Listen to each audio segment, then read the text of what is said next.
Hi everybody, it's Grace. Welcome to Eating Peace. So today is November and it's the day before a traditional celebration and holiday in the United States called Thanksgiving. And often Thanksgiving has images for people of gathering with family, and it seems to include food. I've yet to hear somebody deciding to celebrate Thanksgiving without any food involved at all. I mean, humans do need to eat, so they gather and they create meals together, and often there's a great huge feast when it comes to holidays and families and people and friends gathering together. Now, not everybody chooses to celebrate this or to get with lots of people, but it's interesting that food is involved. And when there's celebrations, almost always food is involved because we eat. And there is something very joyful about the flavor and the variety and the infinite possibilities of food that can be created by human beings. Some people love to cook, some people not so much. But what I want to speak to today is something that struck me in my own mind. Let's take for an example this very morning. So as you know, I usually do Eating Peace videos in my kitchen. I set things up in the same spot. I've got my laptop and my camera set up inside the laptop. It's very simple. I like keeping things very simple. I could have chosen at this point to buy other additional equipment and things to make videos with, and I just haven't. So I thought I'm just coming to people live in the raw from my kitchen. Well, today I am not in my kitchen because there's a lot of people around in my kitchen. There's people in the house. So I am working and I am conducting programs, and I've been on a teleconference call this morning for the class that's underway right now, and I had a client today, and now I'm making this video that I often make on Wednesdays, and the kitchen's full of people, including my young adult children. And so I'm in my bedroom next to my purple wall. But even on the smallest little item like that, about which I'm experiencing very little stress, but I think this is a good jumping off point for being able to relate. You might being able to relate to where the mind goes, which is I shouldn't need to compromise or do something different. The way that this event ought to happen, or the way it ought to unfold, and we can think about Thanksgiving or holidays, gatherings and meals, is, and you might have an instant picture of how it's supposed to look, right? You might have ideas of past Thanksgivings or times when you felt really good or wonderful with people, and there can be a lot of anxiety about how you want to celebrate, how you want to be on this day that you're just sure everyone is feeling a certain way.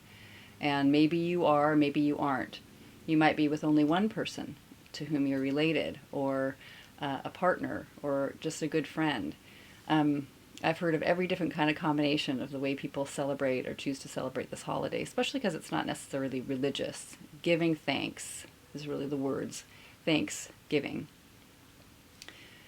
But people will even begin to notice where the shoulds and shouldn'ts arise, even when thinking about the term Thanksgiving, no matter how you're celebrating or what you're choosing to do. Shoulds. You begin to think about what should or shouldn't be true for you, what you should or should not be like, what you hope other people should or should not be like, and what the environment or the world or life should or shouldn't be like for the day.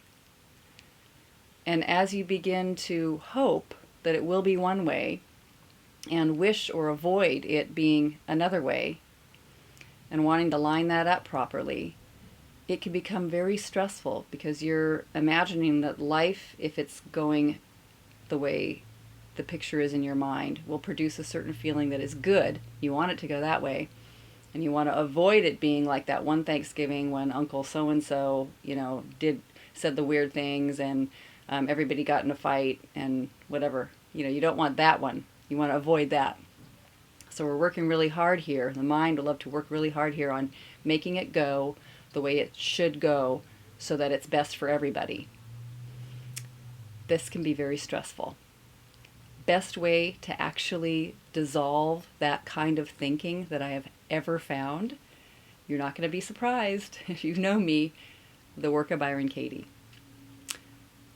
I love just simply making a list of what should or shouldn't be going on, whether inside myself or whether I'm dictating that about other people or about the food or the way the table should be set or how things are supposed to be, what the weather should be like. Just noticing a stream of consciousness as it comes out, what my mind says should or shouldn't be true. And what I'm avoiding, or what I'm reaching towards will appear in those shoulds and shouldn'ts. Then those simple concepts, instead of just looking at those and thinking, oh my God, yeah, such a burden to want it to be a certain way and not want it to be other ways, or, oh, how am I ever going to get through this? This is going to be so hard. Or I have to, make sure I can gather strength to get through that meal tomorrow or be with my family or whatever it is you're thinking. Just take one of those concepts of the way it should go or the way it shouldn't go, only one, and walk it through inquiry. Actually sit down and write. Just say, I'm going to write for 10 minutes in my journal and I'm going to answer these questions. The first one is it true? Will I only be happy if it goes the way I think it should go or shouldn't go? Is it true that that's the only way I can be happy? I find, no, not necessarily. In fact, I don't even know what the future is going to be. No.